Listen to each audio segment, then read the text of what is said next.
cuento que la tensión en Medio Oriente vuelve a sacudir a los mercados, sube el precio del petróleo y aparecen nuevas dudas sobre la economía global. En Argentina, mientras el gobierno apuesta a consolidar la baja de la inflación, el contexto internacional vuelve a meter presión. Para entender qué puede pasar con la inflación, la actividad y el rumbo económico, vamos a hablar con alguien que realmente sabe de estos temas, mucho más que yo, mucho más que nosotros. Ya estamos en líneas con el economista Roberto Kachanowski. Roberto, bienvenido, buenas tardes. Sergio Rosso lo saluda aquí en Rosca y Casta. ¿Cómo está? ¿Qué tal? ¿Cómo te va? ¿Bien? Bien, bien, Roberto. Un placer hablar con usted como siempre. Lo decía en la presentación, siempre tratamos de hablar con especialistas, con gente que nos ayude a entender qué es lo que está pasando. Le pregunto, la escalada del conflicto entre Estados Unidos, Israel e Irán volvió a sacudir los mercados y disparó el precio del petróleo. ¿Hay posibilidad de que estemos frente a un shock energético global o todavía es una reacción transitoria de los mercados? ¿Qué análisis hace? La verdad es que no vi cómo estaba el precio del barril hoy. Sí, superó de nuevo los 100. Sí, superó los 100. A ver, sube 30%, baja 30%, tiene mucha volatilidad en este momento, ¿no? Sí. Por eso pregunto. No, estaba en otra cosa, por eso no vi qué había pasado. Es así como, tal cual como lo relata. Bueno, a ver, Argentina tiene el beneficio de tener en este momento una situación de producción de energía o de petróleo y gas, sobre todo de petróleo y gas, en expansión, ¿no? Así que el aumento tendría el beneficio de generar un mayor ingreso de dólares por ese lado, ¿ok? Bien. Si es que se mantienen estos precios, obviamente, Bien. ¿no? A lo largo del tiempo. Bien. Por otro lado, por el flanco fiscal, si no bajan la tasa del impuesto, el impuesto al combustible, va a ser un ingreso importante para el Tesoro, ¿no es cierto? Bien. Ahora, obviamente que el aumento del precio del combustible va a reflejarse o del petróleo se va a reflejar en el combustible, y eso en el índice de precios al consumidor. Así que la buena noticia es que van a entrar más dólares para, digamos, los productores que exportan. La mala noticia es que el índice de precio al consumidor va a dar más alto, algo más alto, digamos, por el efecto del aumento del precio de los combustibles, ¿no? Hoy el presidente de la Nación, en su discurso en Estados Unidos, en realidad dijo textual, literal, prepárate Santiago Bausili y te van a salir dólares por las orejas, y como que le dijo que no se vayan a la inflación, que es esto que usted más o menos está marcando. ¿Qué análisis hace? ¿Termina siendo más positivo que negativo? No, bueno, a ver, lo que pasa es que si entran dólares y el Banco Central compra los dólares, los compra con emisión monetaria. Entonces, ahí el problema que van a tener es, si esos pesos la gente no los quiere decir que se le va a ir a precios y al tipo de cambio, probablemente, no lo sé. Así que el tema es si el gobierno sigue comprando dólares, como viene haciéndolo hasta ahora, eso significa expandir moneda. Si expande moneda, esa moneda la gente no la quiere, llega a precios. Entonces, le afecta el flanco inflacionario. Obviamente el gobierno está haciendo un rol ahí porque después esos pesos que emite el Banco Central, el Tesoro los saca los pesos de circulación colocando bonos. Pero eso es lo mismo como lo hacía el Banco Central antes, ¿no? Claro. Emitía pesos, compraba dólares y después con LECAPS sacaba esos pesos de circulación colocando LECAPS. O antes las LEFIs o lo que sea, ¿no es cierto? Claro. Entonces, eso es tramposo, porque en realidad al colocar, estarían comprando dólares para las reservas del Banco Central contra deuda. ¿Ok? Ok, clarísimo. A ver, si uno piensa en el impacto de lo que está pasando en el mundo, en la Argentina, el impacto se empieza a ver con el riesgo país, los bonos y el mercado bursátil. ¿Qué análisis hace usted ahí? El país hoy es un país especialmente vulnerable a este tipo de cuestiones externas. Yo creo que no creo que sea tanta la influencia, por la crisis o por el tema este de Irán, sino que lo veo más por el lado de si la gente confía al inversor, lo que necesita ver es... Se alejó un poquito, se perdió un poquito la comunicación. ¿Usted nos A escucha ver, bien? ahora, yo estoy en la misma posición desde que empecé, ¿no? Lo estoy No me escuchando moví muy bajito, no sé ¿Ahora? si... Ahora sí, perfecto. Genial, gracias. No me acuerdo dónde estábamos. Usted nos estaba contando que generalmente este tipo de cuestiones estaba como haciendo un análisis global a ver qué impacto podía llegar a tener. Sí, yo diría, desde el punto de vista para la Argentina, ¿no es cierto? Por supuesto. Para la Argentina, yo lo que veo es más si el inversor o aquellos que tienen que hundir capitales en la Argentina para poner una fábrica de hamburguesas o de lo que sea, están dispuestos a hacerlo en este contexto de alto voltaje político y de incertidumbre hacia el futuro, ¿no? Porque todavía no sabemos si esto sigue o no sigue por ese rumbo. Está el atraso cambiario, tasas de interés altísimas, con un aumento bastante considerable en la mora de las familias pagando las tarjetas de crédito, los préstamos personales, las mismas empresas están aumentando la mora que tienen con los bancos, de manera que es un escenario en el cual desde el punto de vista económico hay que preguntarse si políticamente es sostenible como lo están haciendo, ¿no?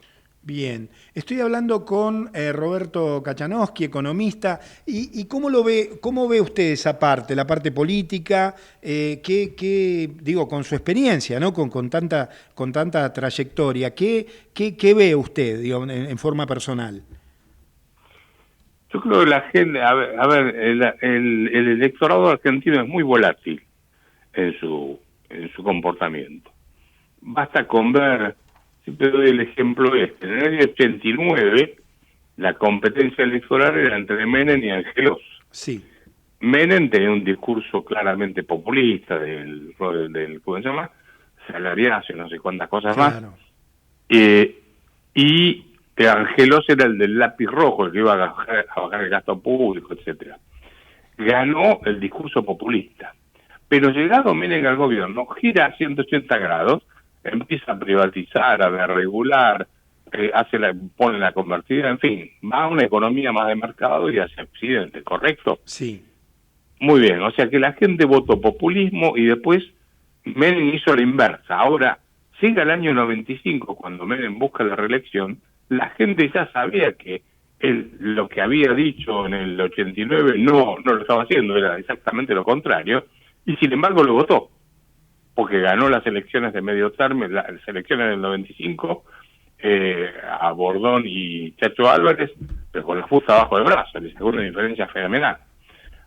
Pero vamos al 2023, al 2003, a las elecciones del 2003, y después no se pudo presentar en las elecciones, en la segunda vuelta, porque no lo votaba nadie.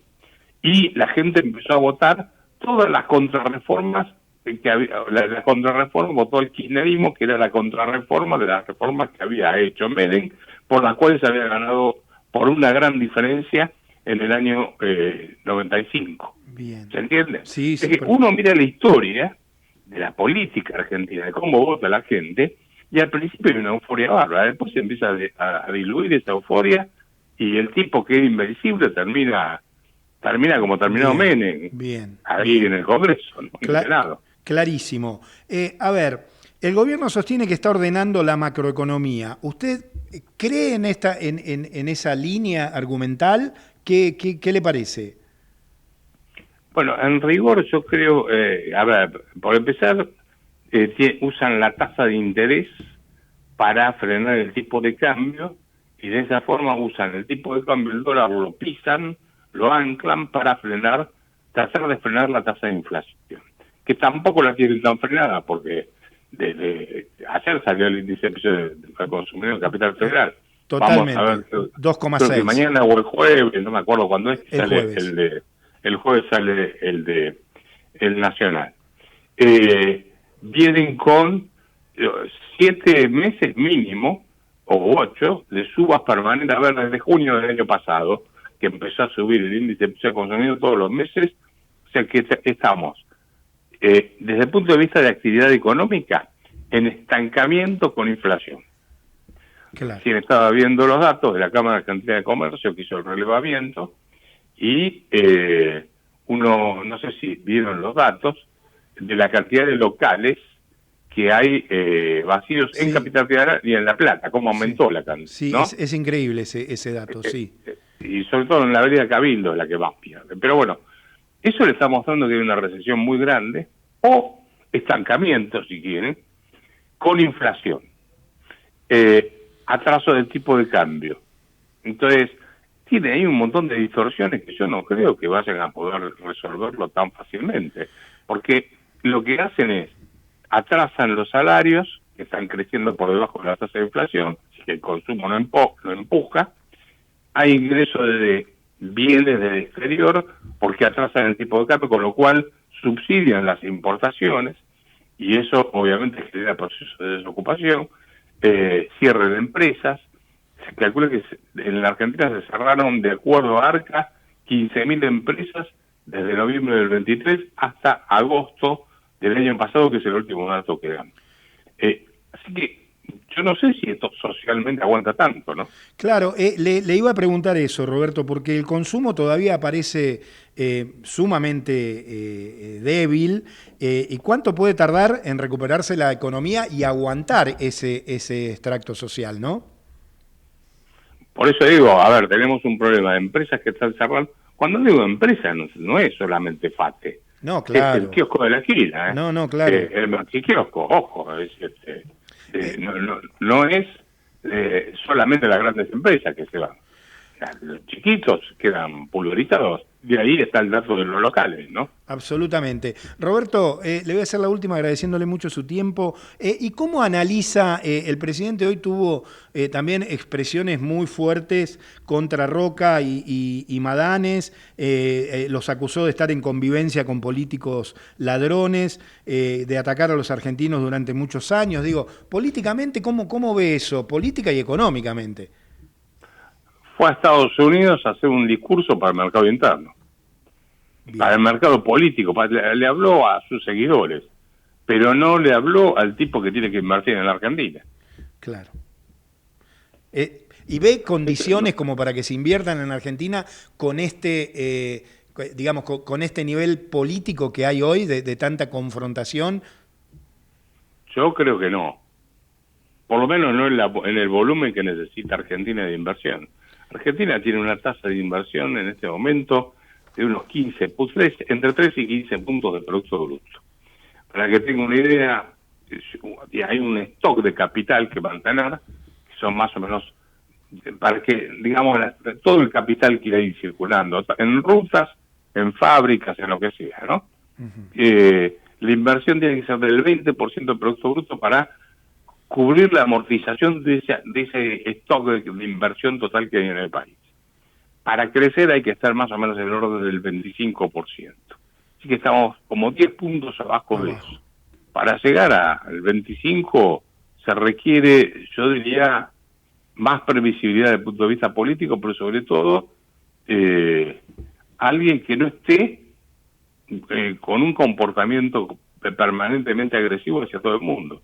El otro día en el Congreso también hizo una especie de show de ¿cómo se llama? De agresión hacia el kirchnerismo. No hace falta que aclare que yo no soy kirchnerista. No, claro. Pero no era el lugar, no era el momento, por más que los otros digan lo que digan, él lo que tiene que hacer es dar la situación del país y qué va a hacer. El Estado de la Nación, eso es lo que tiene que cumplir. Roberto, y no hizo eso. Roberto, le agradezco muchísimo su participación aquí en Rosca y Casta. Siempre es un placer hablar con usted y nos ayuda a aclarar algunas cosas que nos cuesta entender a veces. Que la pase bien, ¿eh? Gracias por el llamado. Al contrario, Roberto Kachanowski, economista, no hace falta más descripción, ya sabés de quién hablamos, aquí en Rosca y Casta.